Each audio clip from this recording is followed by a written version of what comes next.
जैसे backlog. Hello everyone, अब ये वाली वीडियो होगी सिर्फ जिनका बैकलॉग हो रखा है उनके लिए। बैकलॉग कैसे क्रिएट होगा ये तो आपको ही पता होगा। अब जिनका जेन्युइन है, पहले तो खुद थोड़ा रीज़न क्लियर कर दूं ताकि आप आगे क्रिएट ना करो। देखो, जिनका सही रीज़न है कि मान लेते हैं चलो उनके घर कुछ मतलब, तो चलो मान लेते हैं उन्हें कोई मेडिकल इमरजेंसी हो गई थी, उस वजह से हो गया है ना, कोई तबीयत ख़राब हो गई आपको, या फिर मान लेते हैं आपका कोई ज़रूरी काम आ गया ऐसा कि आपको कहीं दूर जाना पड़ रहा है। टोटल बता रहा हूँ जो ज़रूरी चीज़ है। हाँ, और 11th-12th वाले जो स्कूल जाते हैं, डमी स्कूल नहीं है, तो उनका स्कूल के चक्कर, तो उनका स्कूल की वजह से बैकलॉग तो उनका स्कूल की वजह से आ गया होगा बैकलॉग। तो इसको मैं वैलिड रीज़न मान सकता हूँ, लेकिन वो वैलिड रीज़न नहीं मानूंगा कि आप किसी पर्टिकुलर शादी में गए, किसी बर्थडे पार्टी में गए और फिर घूमने चले गए, कोई ट्रिप पे चले गए, फिर बैकलॉग बन गया। ये रीज़न नहीं है। या फिर आज आपको पढ़ने का मन नहीं किया, है ना, मन नहीं किया, तो ये वैलिड रीज़न नहीं है। खैर, आज के टाइम पे तो बिल्कुल नहीं है, जब नीट का कट ऑफ 630, 640, 650 क्रॉस कर चुका है कई स्टेट्स में, है ना। उस टाइम पे ये रीज़न बिल्कुल वैलिड नहीं है कि आपका मन नहीं कर रहा था, ये नहीं कर रहा था। अब आते हैं बैकलॉग क्लियर कैसे करना, क्योंकि ये रीज़न थे जो मैंने बता दिए। अब मेन बात करते हैं कि बैकलॉग क्लियर कैसे करना है। लाइक मान लो किसी का, एग्जाम्पल के तौर पर बताता हूँ, किसी का है 10 से 15 लेक्चर का बैकलॉग, 5 पर्टिकुलर के 5 फिजिक्स के लेक्चर रह रहे हैं, 5 केमिस्ट्री के और 5 और बायोलॉजी के। जिनका बहुत चैप्टर्स का हो रखा है, भाई तुम्हें सच में बहुत एफर्ट लगाने पड़ेंगे, बता देता हूँ। जिनका पर्टिकुलर इतने लेक्चर का है, तो वो लोग क्या करते हैं, वो सोचते हैं कि संडे आएगा, हम एक दिन में 6 लेक्चर देख लेंगे 2x पर। भाई ये बैकलॉग क्लियर करना नहीं होगा, ये होगा चीज़ों को निपटाना। चीज़ों को निपटाना इन द सेंस कि आप सिर्फ निपटा रहे हो, आप सिर्फ अपने मन को बता रहे हो कि हाँ भाई मैंने अपने जो लेक्चर थे वो देख लिए। आप ये बताओ, जब एक लेक्चर का मैंने एक फॉर्मेट बताया कि लेक्चर को पहले आपने देखना है और पहले पिछले लेक्चर का रिवाइज़ करना है, फिर उस लेक्चर के नोट्स बनाने, रिवाइज़ करना है, फिर उससे रिलेटेड क्वेश्चन करने जो सर ने क्लास में करवाए थे, फिर DPP करनी है, फिर उसको एक बार शाम को रिवाइज़ करना है। वो चीज़ आप स्किप करके सिर्फ लेक्चर देखे जा रहे हो। इससे आप सोचो, वो आपको मन को लगेगा कि आपने पढ़ लिया। हफ्ते भर बाद आपको सेम चीज़ होगी कि वो आपको जो आपने लेक्चर इतने जल्दी निपटाए थे ना, वो आप क्या कर रहे होगे कि आपको वो भूल चुके होंगे पूरे। वो उनके क्वेश्चन नहीं बन रहे होंगे, टेस्ट में जब वो आएगा फिर आपसे क्वेश्चन नहीं बन रहे होंगे, आपके मार्क्स नहीं आएंगे। फिर आप बोलोगे कि ये चीज़ तो बैकलॉग में, और वो बैकलॉग ही रह गया। ये गलती मैंने की थी अपने फर्स्ट ड्रॉप में।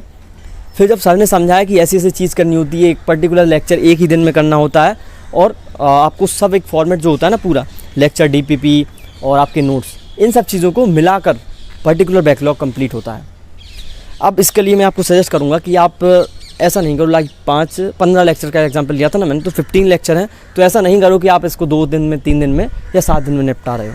नहीं, इसको आपको पर्टिकुलर एक अपने पेज पर एक टाइम टेबल बनाना होगा। डेली के 3 लेक्चर तो आप देखते ही होगे। मैं बेसिकली उनकी बात कर रहा हूँ जो बैच को फॉलो करते हैं, जो सेल्फ स्टडी करते हैं, तो उन्होंने अपना फॉलो कर रखा होगा। ये बैच वालों की बात हो रही है। और हाँ, जिनके बहुत कम मार्क्स आ रखे हैं, 100, 50, 150, 200, क्योंकि उन्हें अच्छे से लेक्चर करना बहुत ज़्यादा ज़रूरी है। क्योंकि बाकी लोगों तो मैं बोल सकता था जिनके अच्छे मार्क्स आ रखे थे लास्ट ईयर के, यदि उनका पर्टिकुलर चैप्टर का बैकलॉग है तो आप क्वेश्चन प्रैक्टिस करो, क्वेश्चन बनना है तो फिर आपको लेक्चर देखने की ज़रूरत नहीं है। इनसे मैं ये बात बोलूँगा कि आप दिन के 3 लेक्चर देखते हो ना, तीनों की DPP करते हो, तीनों के नोट्स बनाते हो, ये वाला फॉर्मेट, तो मेरा ऐसा मानना है कि अभी इनिशियल डेज़ में 2-3 महीने हुए हैं बैच लिए, तो आपको टाइम लग रहा होगा लगभग 9 से 10 घंटे, 8 घंटे, 12 घंटे ऐसे लग रहे होंगे। इस बीच यदि आप दिन का 2x पे कोई लेक्चर देखने लगे पर्टिकुलर, या फिर जो आपके डेली के 3 लेक्चर हैं उनको आप जल्दी निपटाने लगे, तो वो भी बैकलॉग में आ जाएगी चीज़। वो चीज़ ना करके मैं ये बोलूँगा, जिस दिन पर्टिकुलर आपका लेक्चर नहीं आ रहा है कोई, है ना, फिजिक्स का लेक्चर नहीं आया, तो उस दिन वो बैकलॉग वाला लेक्चर देख लिया। और उसको ऐसे फॉर्मेट में देखना है कि आपने लेक्चर देखा, उसके नोट्स बनाए, और उस लेक्चर के पहले जो लेक्चर था उसको रिवाइज़ किया, और इस वाले लेक्चर को रिवाइज़ करके आपने DPP की। इस फॉर्मेट में आपको देखने हैं, ठीक है। किसी दिन मतलब संडे वाला दिन होता है जिस दिन आपके टेस्ट होते हैं, टेस्ट नहीं है तो वो तो आप पूरा दिन यूज़ कर सकते हो, उसमें आपने 3 लेक्चर देखने हैं, ठीक है। वीकली जो आपने वीकली रिवीजन बना रखा होगा कि 7 दिन के ये लेक्चर मेरे को रिवाइज़ करने हैं, वो करने के बाद आपके पास यदि 1 से 2 लेक्चर देखने का टाइम, DPP करने का टाइम, नोट्स बनाने का टाइम बचता है, तो आपको वो करना है, वो चीज़ करनी है। फिर कोई अब उस दिन छुट्टियाँ होंगी तो उसमें आपको बैकलॉग कवर करना है। अब इस पूरी चीज़ का आपके पास शेड्यूल होना चाहिए। आप अभी जाके लिखो कि मेरे 15 लेक्चर हैं, पर्टिकुलर चैप्टर में 5-5 लेक्चर हैं पर्टिकुलर सब्जेक्ट में, तो उनको डिवाइड कर लूँ। मेरे पास सैटरडे वाला दिन जो फ्री होता है, जिसमें मेरा सिर्फ 1 लेक्चर का मैं देख सकता हूँ, DPP कर सकता हूँ, नोट्स बना सकता हूँ। और अब ये भी नहीं कर सकते तो मैं एक और सजेशन देना चाहूँगा कि मंडे को मान लो आप लेक्चर देख लो, एक्स्ट्रा टाइम निकाल के लेक्चर देख लिया, और ट्यूसडे को उसके जो PDF नोट्स होते हैं वो बना लो आप, इससे आपका क्या होगा, आप जब PDF नोट्स बनाओगे ना तो आपको एक बार उस पर्टिकुलर चैप्टर का, पर्टिकुलर लेक्चर का रिवीजन भी हो गया होगा। रिवीजन हो जाएगा ना, आप नोट्स बना रहे हो, आप समझोगे चीज़ों को, क्वेश्चन नोट कर रहे होगे, फिर उसके बाद सॉल्यूशन लिख रहे होगे, ठीक है। थर्ड डे आपको उसका रिवीजन अच्छे से करना है। फोर्थ डे आपको उसकी DPP लगानी है, और कोई गलती हो तो उसी दिन आपको एनालाइज करना है। अब आप कहोगे कि 4 दिन में एक लेक्चर, इससे अच्छा मैं 2x पे देख के निपटा ले हूँ। लेकिन ये जो 4 दिन में आप करोगे ना, ये ऐसा हो जाएगा कि आपको बहुत स्ट्रॉन्ग हो जाएगा ये लेक्चर, वरना ये फिर से बैकलॉग में चला जाएगा। ये चीज़ आपको समझनी पड़ेगी। तो बैकलॉग करने का यही सीधा साधा अभी मैं बता सकता हूँ। कोई ऐसा गोली दवाई नहीं आती, कोई टैबलेट नहीं आती है कि मैं आपको दे दूँ और बोल दूँ बैकलॉग क्लियर हो जाएगा। आपको यदि सही से बैकलॉग क्लियर करना है तो चीज़ें यही हैं, और यही आपको फॉलो करनी पड़ेंगी। और जो लोग भी सही से बैकलॉग क्लियर करते हैं उनका यही होता है। क्योंकि देखो, गलती आपने की थी, आपने टाइम वेस्ट किया था, क्योंकि लोग तो चल रहे हैं ना, लोग तो अपना बिना बैकलॉग बनाए कर रहे हैं। आपको उनसे आगे निकलना है तो आपने अब थोड़े एफर्ट्स एक्स्ट्रा लगाने होंगे उनकी अपेक्षा में। और गलती आपने की है तो सुधारनी आपको होगी, लेकिन ऐसे नहीं सुधारनी कि वो गलती और बड़ी गलती बन जाए।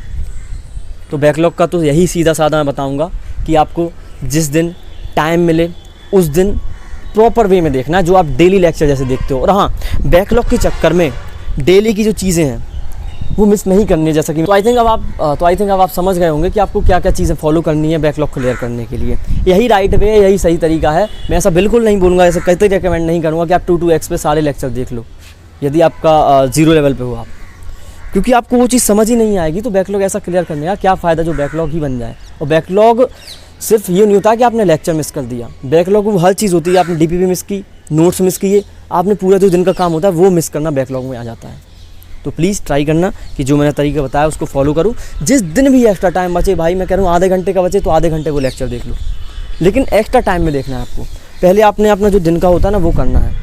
आपको ऐसा नहीं कि पीछे शिफ्ट हो जाना है, बिल्कुल नहीं, वरना वो बैकलॉग और बढ़ता जाएगा धीरे धीरे। आपने अभी की बात नहीं करूँ, आप 11th क्लास 12th क्लास ये पढ़ी होगी, 9th 10th, आपको ध्यान होता है यदि एक चैप्टर बैकलॉग बन जाता है, आपका ध्यान उस पर पूरा चला जाता है, उस वजह से आपके 2 नए चैप्टर और बैकलॉग बन जाते हैं। तो इसके बाद भी कोई यदि आपका डाउट रह रहा हो तो आप कमेंट में डाल देना। Thank you sir.